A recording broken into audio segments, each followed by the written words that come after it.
C'est l'histoire d'une personne pieuse, religieuse, comblée de bien par Dieu et qui perd tout du jour au lendemain, bien, enfant, santé. Dans l'amertume totale, elle est divisée entre adoration et reniement du Dieu qu'elle a passé toute sa vie à aduler. Une litanie de questions se pose et le désespoir s'installe pendant que l'espérance refleurit. Une totale contradiction du sucré salé, dira-t-on. Et cette personne semble demander à Dieu, mais mec, c'est quoi le plan?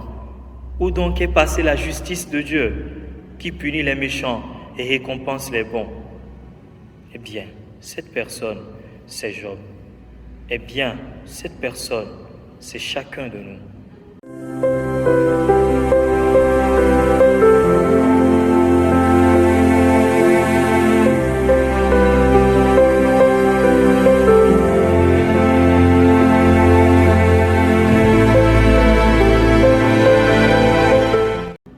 Notre vie est parfois pleine de sens et parfois pleine de contresens.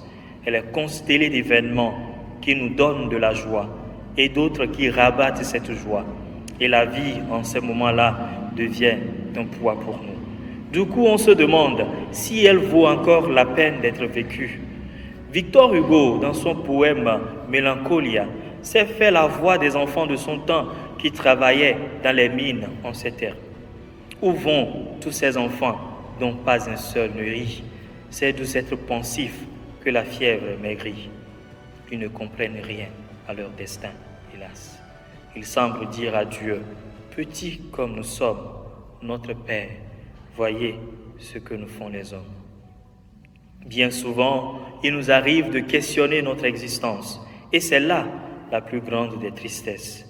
Ne pas savoir la raison pour laquelle Dieu nous a créés, ne pas savoir la raison de notre existence. Jean-Paul Sartre disait, on n'est pas homme tant qu'on n'a pas trouvé une raison pour laquelle on est prêt à laisser sa vie. Bien-aimés de Dieu, prions notre Père, prions-le afin qu'il nous fasse savoir pourquoi nous vivons. À travers Jésus, Dieu compatit avec nous.